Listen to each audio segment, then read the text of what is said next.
Ayan, what's up dribblers at mga shooters, kamusta? Kamusta po kayo? RJ Abarientos babalik na sa Gilas Pilipinas. Ano nga ba ang masasabi niyan at pag-amin ni Coach Tim Cone at Northport Batang Pier?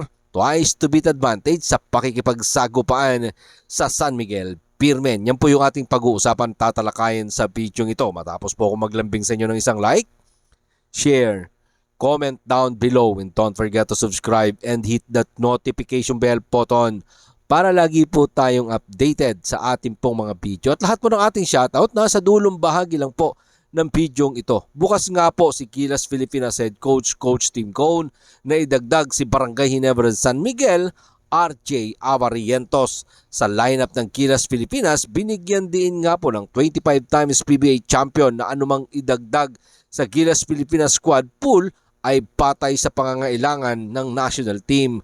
Narito po ang sinabi ni Coach Tim Cone sa ulat ng fast break. We are open na tawagan ang sino mang manlalaro sa Gilas Pilipinas pool, si RJ Abarientos o sino man sa hinaharap kapag kailangan. Sinabi nga po yan ni Coach Tim Cone sa isang Viber message sa fast break. Kamakailan lang, idinagdag nga po ni Coach Tim Cone si Barangay Ginebra San Miguel forward Troy Rosario sa national team pool para palitan ang mga injury na sina Kai Soto na nagtamo nga po ng ACL injury. Ngayong buwan lamang po yan dyan sa Japan P-League, at si Kevin Kiambao na nagpapagaling na mula sa ankle injury. At patungkol naman kay RJ Abarientos sa muling pagbabalik sa Gilas Pilipinas, sinabi nga niya sa isang radio interview sa DWAR Avante Radio na handa siyang bumalik sa pambansang kupunan na Gilas Pilipinas sa kahit anong pamamaraan, kahit nga daw po siya ay gawing practice player lamang. Narito po ang mga pahayag at sinabi ni RJ Abarientos sa ulat ng fast break. I'm always ready kung kailangan ako, kahit practice player lang, pwede ako. Yan nga po ang tahasang sinabi ng dating Far Eastern University star guard na si RJ Abarientos na huli nga pong naglaro sa Gilas Pilipinas during 2021 FIBA Asia Cup qualifier under Coach Tab Baldwin, at pinaglaro din siya ni former Gilas Pilipinas head coach Chot Reyes last 2021 King Abdullah Cup. Kayo ba mga shooters ang tatanungin?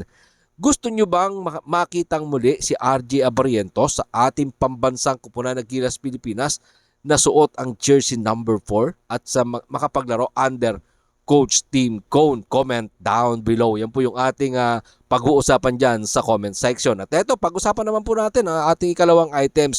Gusto nga po ng Northport Batang Pier na muling makabalik sa win column matapos nga po ang kanilang dalawang sunod na pagkatalo. Mamaya nga po ay susubukan nilang talunin ang mas nangangailangan ng panalo na San Miguel Beermen. Diyan nga po yan gaganapin sa loob ng Inares Center sa Antipolo City.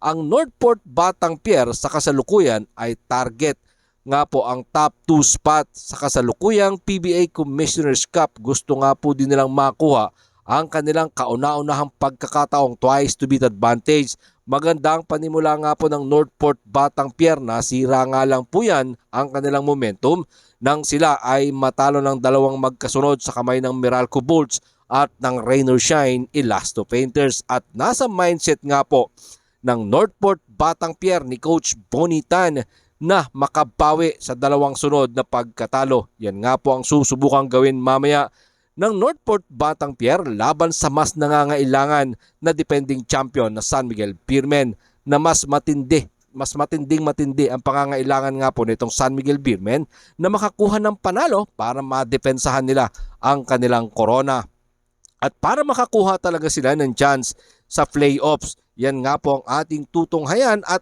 aabangan sa magiging bakbakan ng dalawa pong kupunan na alam natin na parehas nangangailangan ng mga panalo at naghahangad talaga ng mga panalo. Kayo mga shooters, sa palagay ninyo, sino sa dalawang kupunan ng San Miguel Beermen, Northport Batang Pier ang magwawagi? Dahil eto nga pong Barangay Ginebra San Miguel Beermen, eto pong Magnolia, talaga namang hindi maganda sa kasalukuyan ang kanilang lagay sa team standing. Pero yung Barangay Ginebra, malaki pa po ang chance niyan na makakuha sila ng twice to beat advantage, pero nakadepende po yan kung papaano nila maipanalo etong mga dalawang sunod nilang natitirang laro at matatalo yung mga nasa ibabaw nila. Yan po yung ating mga tutunghayan sa mga susunod na bakbakan ng Barangay Ginebra San Miguel at etong mamaya yung bakbakan ng dalawang kupunan, Northport Batang Pier.